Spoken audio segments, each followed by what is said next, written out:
Hello मेरे दोस्तों। आज मैं आप लोगों के सामने हम लोगों का मोस्टली इन्वेस्टेड फंड पराग पारिक फ्लेक्सी के फंड का रिव्यू लेके आया हूँ।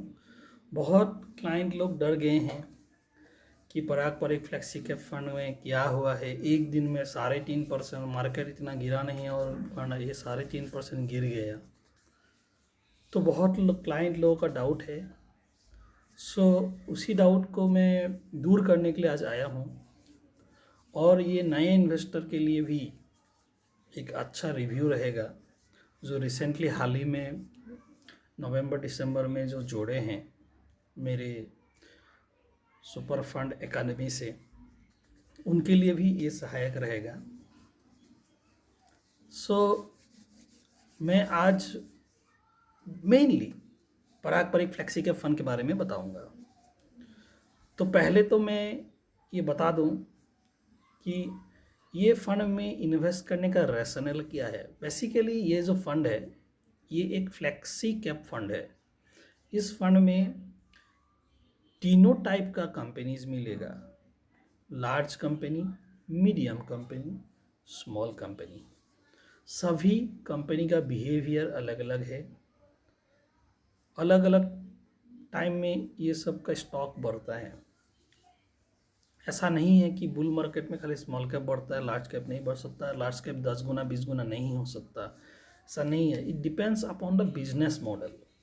So fund manager basically business को देखते हैं, उसका कैश फ्लो को देखते हैं, लो डेप्ट होना चाहिए उस बिजनेस में, ग्रोइंग होना चाहिए, और सबसे अच्छा वो लोग देखते हैं राइट वैल्यूएशन जोन पे होना चाहिए।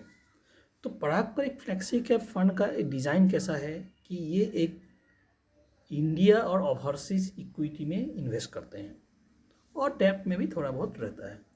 मेजॉरिटी इन लोगों का इंडियन पोर्टफोलियो में रहता है। This is because of the tax benefit of investing in India. So उसके लिए ये लोग basically high quality, high growth, valuable companies को अपने पोर्टफोलियो में जगह देता है। जैसे आज हम सिखाएंगे कैसे हम एक फैक्ट शीट को एनालाइज करें। तो पहले तो आपको पहला पन्ना में बताया जाएगा पराग परिक फ्लेक्सी के फंड ये एक्चुअली है क्या और what is the rational behind foreign equity investment. ठीक है। फॉरेन इक्विटी में करने का क्या है, कुछ कुछ यूनिक बिजनेसेस जैसे फेसबुक, अमेजन, माइक्रोसॉफ्ट, गूगल, कुछ कुछ बिजनेसेस जो हमारे इंडियन मार्केट में अवेलेबल नहीं है but they are growing at 20, 25, 30% CAGR। उसमें वो लोग का बिजनेस ग्रो कर रहा है। तो ऐसा ग्रोथ से हम क्यों दूर रहे, यही फंड मैनेजर का एक बात है जो हमको अच्छा लगता है। बट फॉरेन इन्वेस्टमेंट में रिस्क तो है। दो टाइप ऑफ रिस्क है, एक है करेंसी रिस्क, दूसरा है unknown bias risk. What is unknown bias risk? जो हमारे देश में है ही नहीं, हम उसके डे टू डे न्यूज़ हो सकता है हमको ना मिले, उसमें कुछ गड़बड़ी हो जाए। सो रिसेंटली फेसबुक में हुआ है 26% फेसबुक गिर गया एक दिन में। वही रीज़न के वजह से मेरा पराग परिक फ्लेक्सी के फंड एक दिन में 3.5% गिर गया। लेकिन दोस्तों डरने की बात नहीं है। जिनका भी होराइजन 5 ईयर एंड अबव है वो इसमें बने रह सकते हैं। तो बेसिकली हम पराग परिक फ्लेक्सी कैप फंड के बारे में भी लिखेंगे। इसमें एक पर्टिकुलर में लिखा हुआ है कि this scheme is suitable for investor who can remain investor for minimum 5 years। मान लीजिए आप इस मंथ में एक SIP करते हैं, वो अगर 5 साल तक आप होल्ड नहीं कर सकते then don't invest in this. ये मैंने अपने क्लाइंट को पहले ही बता दिया था कि शॉर्ट टर्म में मार्केट 20%, 25, 30, 40% गिर सकता है, NAV भी गिर सकता है। उसको देखा देखी आप डरेंगे, बार बार फ़ोन करेंगे तो उससे काम नहीं बनने वाला। आप अपने SIP को कंटिन्यू रखिए जब तक कि मुझे नहीं लगता या हमें नहीं लगता कि फंड मैनेजमेंट में कुछ गड़बड़ी है, अनड्यू रिस्क लिया जा रहा है, फंड का मेन प्रिंसिपल से वो लोग डेविएट हो चुके हैं, एक्सेसिव ट्रेडिंग करा जा रहा है, ना कि बाय एंड होल्ड स्ट्रेटेजी को फॉलो किया जा रहा है। तो बेसिकली द इन्वेस्टमेंट ऑब्जेक्टिव है इस फंड का कि भाई to seek to generate long term capital growth. तो this is the term long term. So पहले तो आपको इसको पढ़ना है। आपको बिना पढ़े आप इन्वेस्ट करेंगे कि मैं एफडी में मेरे को 6% मिल रहा है, मैं इस फंड में कर देता हूँ, मेरे को 25% मिल रहा है, मैं निकल जाऊँगा। It is not investment, this is speculation. So don't speculate in share market. Speculate in bond market. Suppose you know the interest rate is going to lower down, then buy some gilt fund. That is speculation. Buy gold. Don't speculate in share market. It's too volatile to handle, and you will lose money. Definitely, you will lose money in the long term. So that's why invest for a long term. So it is open ended scheme. इनका 3 fund manager है, राजीव ठक्कर जी। इनके बारे में मैं बता देता हूँ। इनको 20 साल से ज़्यादा इनका एक्सपीरियंस है इस। और रौनक अंकर जो ओवरसीज़ को देखे जाते हैं, और राज मेहता। अभी हम देखेंगे इसमें 20,000 करोड़ लगभग AUM हो गया है। बहुत ही पॉपुलर फंड है, जो एक निगेटिव साइन है। पॉपुलर फंड जब भी होता है तो उसका परफॉर्मेंस नेक्स्ट 3 to 4 ईयर्स खराब रहने वाला है।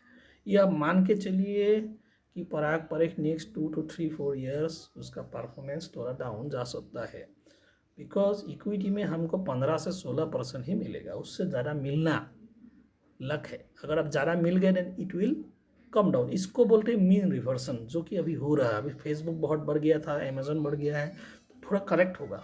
IT सेक्टर बहुत बढ़ गया है, 30-40 में 50-80 मल्टीपल PE में ट्रेड कर रहा है, तो वो करेक्ट तो होगा ना। 20% 30% करेक्ट होगा तो आपका SIP का वैल्यू कम होगा।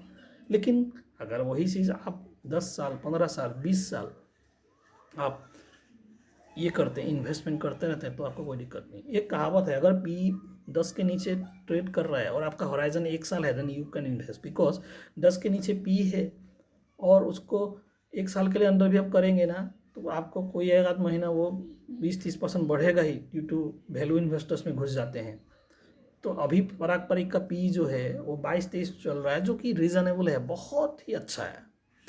इसका मैं तो रेगुलर प्लान देता नहीं हूँ। देखिए NAV 51.4 है, 54.45 है, ये 3 रुपया कौन खा गया? ये खा गया वो डिस्ट्रीब्यूटर। आपके पास अगर 30,000 यूनिट है, 3 रुपया 90,000 खा गया, तो 90,000 का उसको क्यों देने का? 6,000 मेरे को दीजिए, मेरा सुपर फंड लाइफ लॉन्ग बने रहिए। बस एक बार देने का 6,000, मेरा गोल प्लान लेने का, और फैमिली के लिए बनाइए, आप पूरा इन्वेस्टमेंट बनाइए। तो ये है, इसका मेन कारण है एक्सपेंस रेशियो जो आप देख रहे हैं।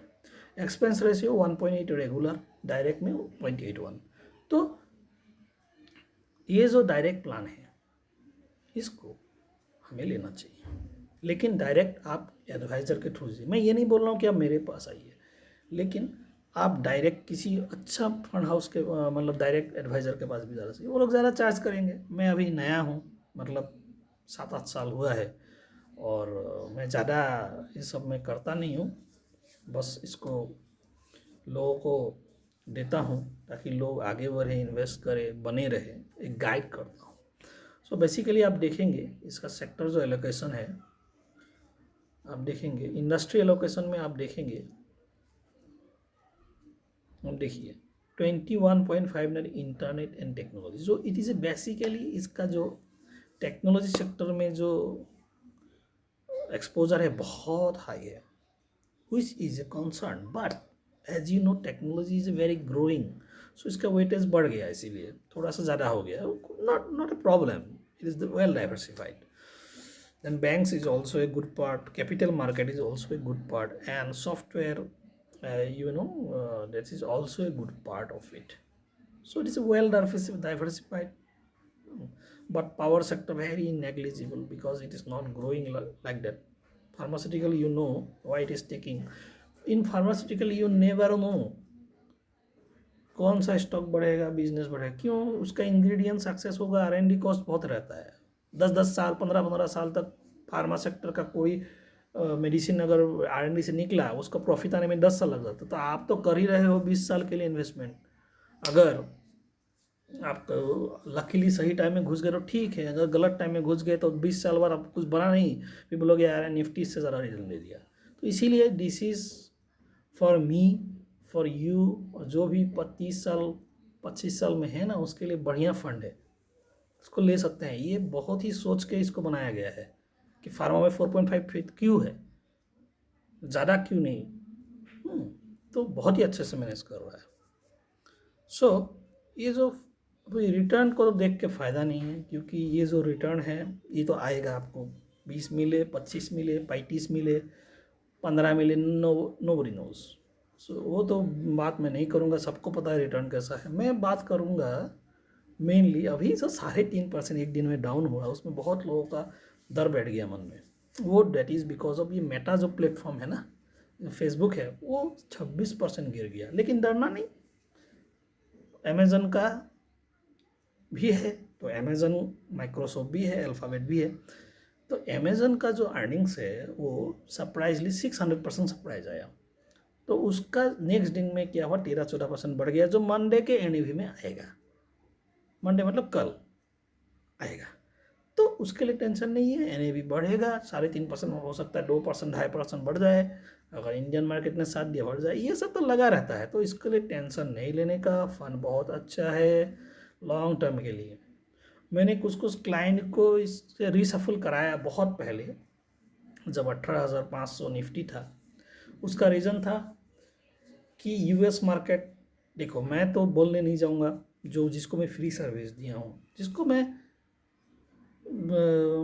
सर्विस सही से दिया हूँ, उसको बोला हूँ बने रहो, क्योंकि मैं उनका जानता हूँ हिस्ट्री, वो 10 साल 15 साल, बस जिनको फ्री दिया उनको नहीं जानता।